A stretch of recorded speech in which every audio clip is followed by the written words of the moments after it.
Good morning बच्चों। सागर से बनारस तक का दूसरा भाग पार्ट 2। ये पाठ लेखिका विजयाराजे सिंधिया जी ने लिखा है और पाठ का नाम है सागर से बनारस तक। आपने एक पार्ट पढ़ लिया है इसका और अब ये हम सेकंड पार्ट पढ़ने जा रहे हैं। ठीक है, तो चलिए।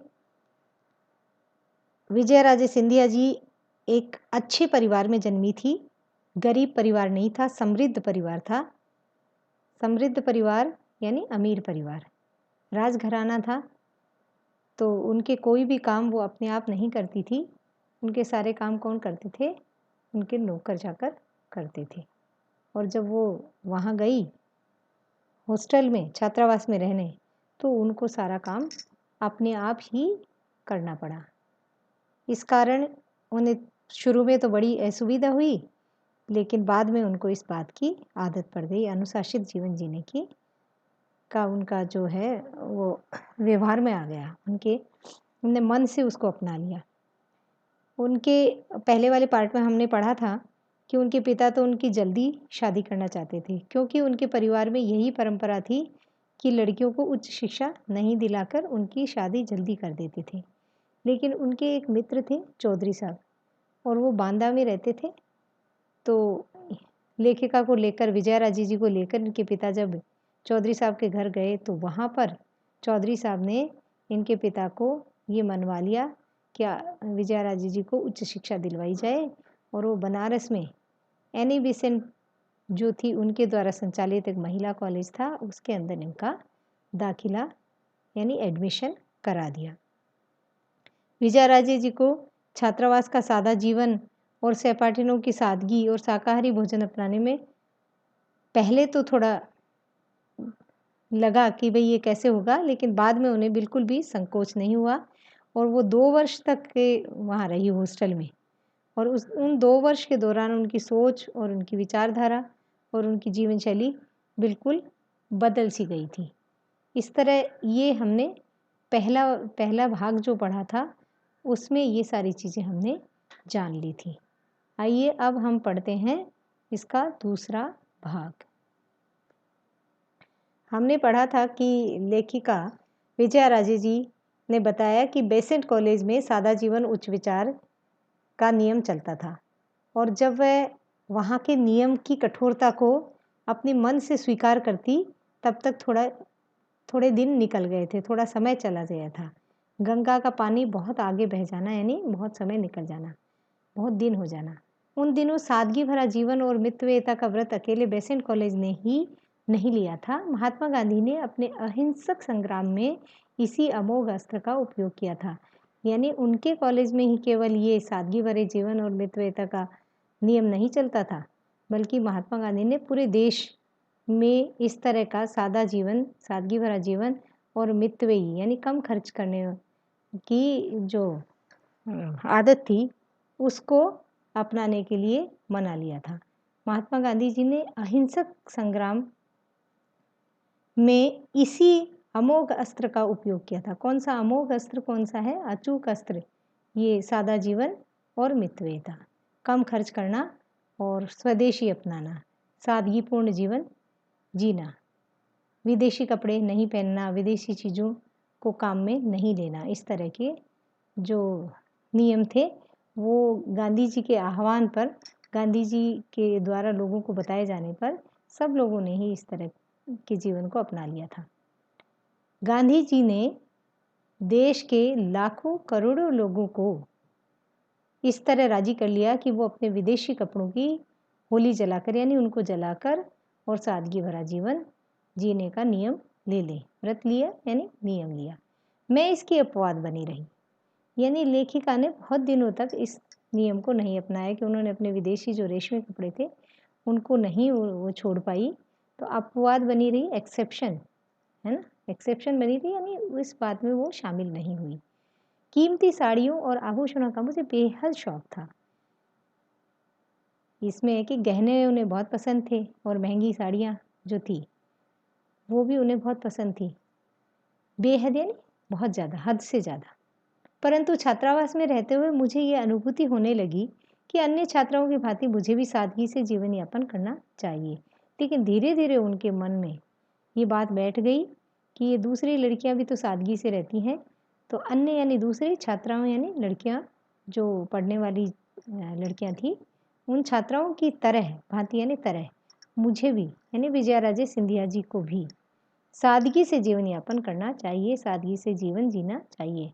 इसलिए एक दिन सबकी नज़र बचाकर उन्होंने उनकी जो हीरे की लौंग पहन रखी थी नाक में, वो हीरे वाली लौंग चुपके से अपनी संदूकची में छिपा दी। जब उनके मन ने ये स्वीकार कर लिया कि नहीं, मुझे भी सादा जीवन जीना चाहिए, तब उन्होंने अपनी महंगी जो हीरे की लौंग थी, नाक में गहना जो पहनते हैं वो लौंग होता है, छिपा दी और मन ही मन ये संकल्प लिया, ये व्रत लिया, ये प्रॉमिस किया, ये रेजोल्यूशन लिया कि वो विदेशी वस्तुओं को कभी हाथ नहीं लगाएंगी।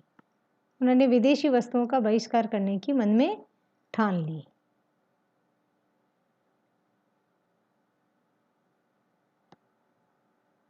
विजया राजे जी ने क्या व्रत लिया था कि वो कभी भी विदेशी वस्तुओं का उपयोग नहीं करूंगी।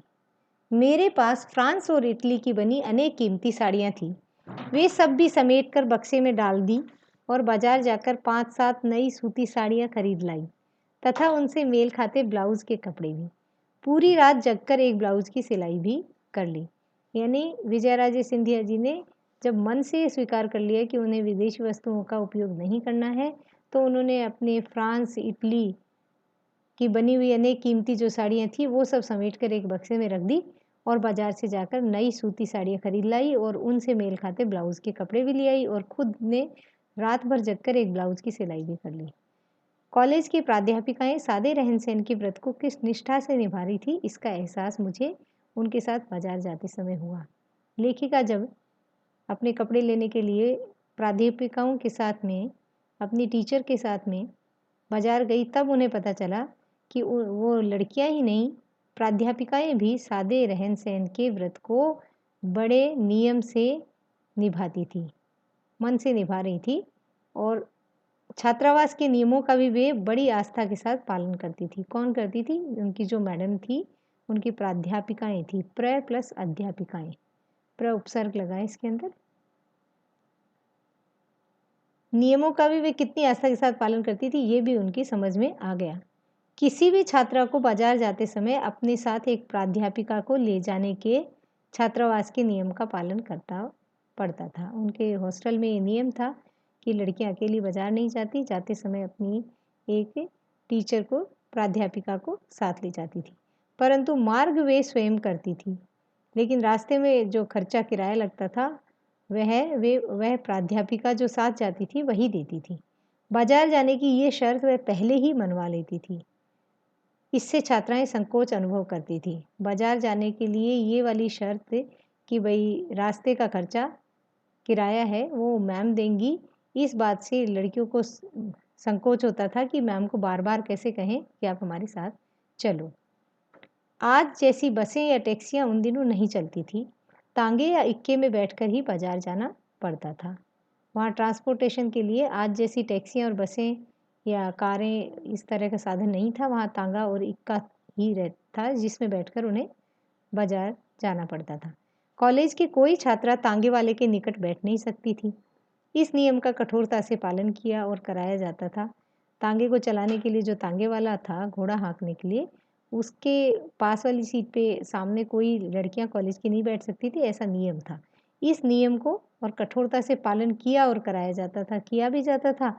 और कोई नहीं करे तो फिर हॉस्टल में ये नियम बनाया हुआ था कि कोई तांगे में या इक्के में तांगे वाले के निकट नहीं बैठेगी।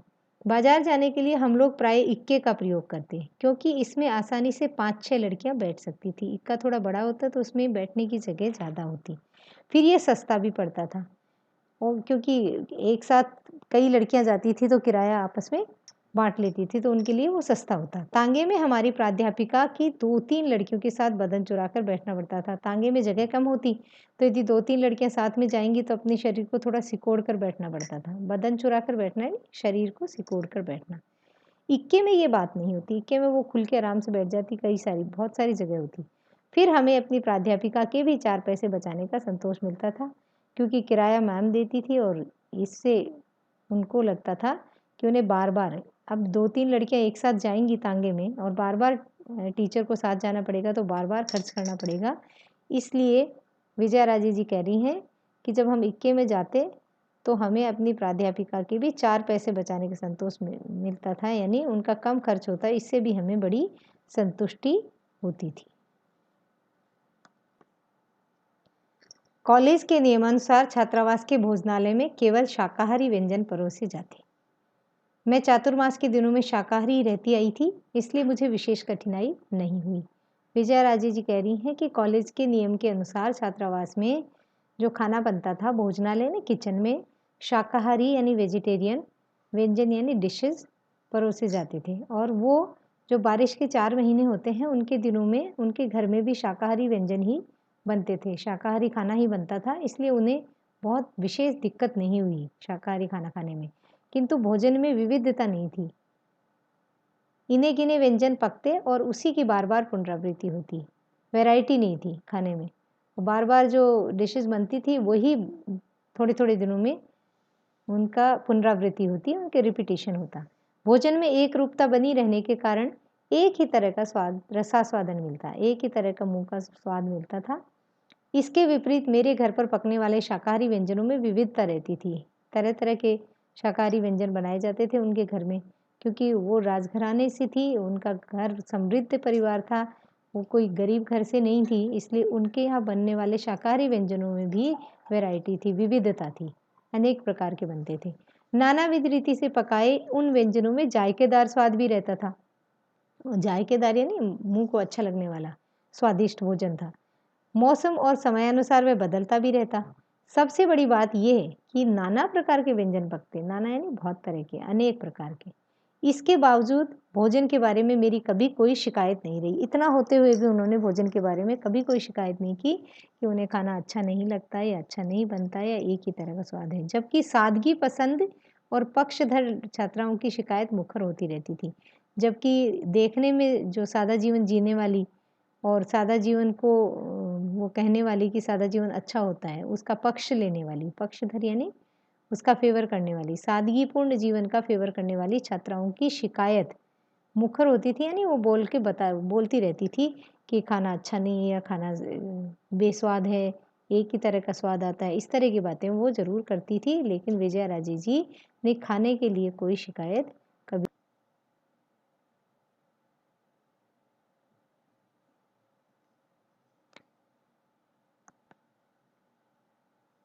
कॉलेज की मेरी पहली सहेली सुदूर दक्षिण प्रांत की थी। उत्तर भारत का क्षेत्र उसके लिए अपरिचित था। उसकी अंग्रेजी अच्छी थी, किंतु हिंदी में वह काला अक्षर भैंस बराबर थी। काला अक्षर भैंस बराबर थी यानी उसको बिल्कुल भी ज्ञान नहीं था, उसे हिंदी बिल्कुल नहीं आती थी। ये एक मुहावरा है, काला अक्षर भैंस बराबर होना, यानी कुछ भी समझ न होना, कुछ भी ज्ञान न होना, कुछ भी न आना। छात्रावास की अन्य छात्राओं की तुलना में मेरी अंग्रेजी अच्छी थी। हॉस्टल में रहने वाली अन्य लड़कियों की तुलना में लेखिका की अंग्रेजी अच्छी थी और शायद इसीलिए उसकी मुझसे मित्रता हो गई, यानी वो जो साउथ इंडियन सुदूर दक्षिण प्रांत की उनकी सहेली थी, उससे उनकी मित्रता होने का यही कारण था कि लेखिका को अंग्रेजी आती थी। जो पहली सहेली बनी उसको हिंदी नहीं आती थी, इसलिए लेखिका ने उनको हिंदी सिखाई।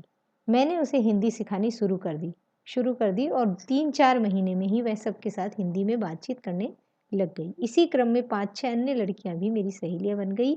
अधिकतर समय हम सब एक साथ रहती, उन्मुक्त भाव से वार्तालाप करती और परस्पर गोपनीयता बनाए रखती, यानी सब मिलकर बातें करती, पूरी तरह आज़ादी के भाव से। उन्मुक्त भाव होना यानी किसी तरह की रोक टोक न होना, और आपस में गोपनीयता बनाए रखना यानी आपस में अपनी बातों को किसी दूसरे को नहीं बताती थी अपने पास। जैसे आप कहते हो ना कि ये सीक्रेट है, सीक्रेट किसी को नहीं बतानी चाहिए एक दूसरे की, वैसे ही वो आपस की बातों में गोपनीयता बनाए रखती, छुपा के रखती, किसी के सामने उजागर नहीं करती।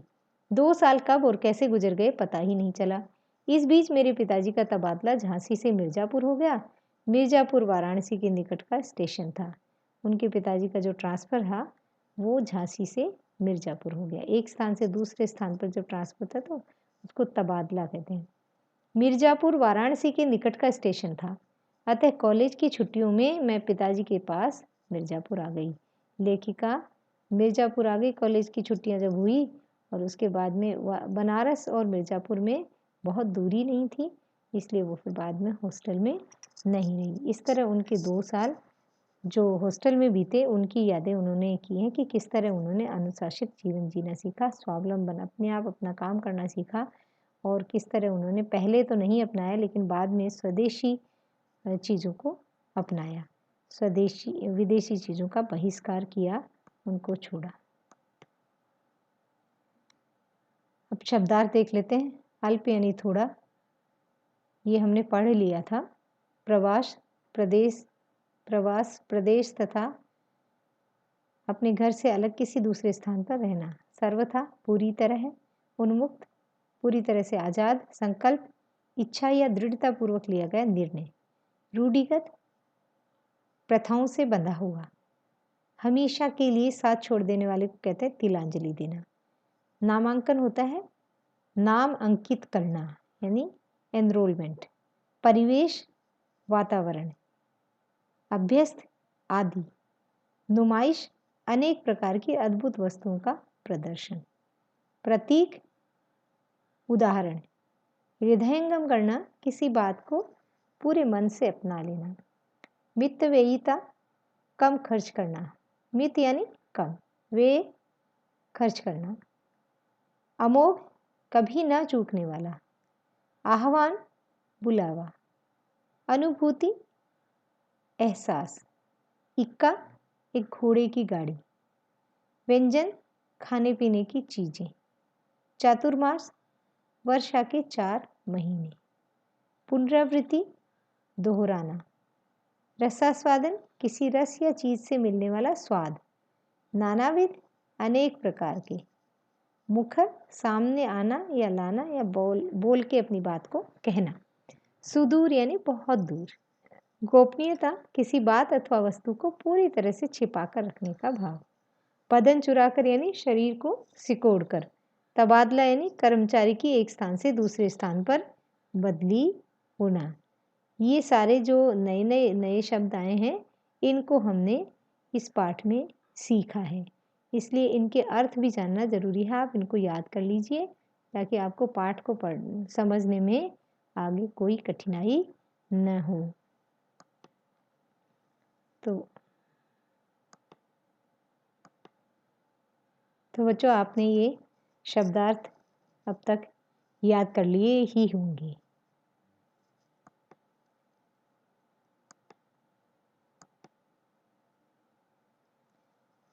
आप लोग स्वस्थ रहिए, सुरक्षित रहिए। Thank you. पाठ को अच्छी तरह से मन से पढ़िए और याद कीजिए।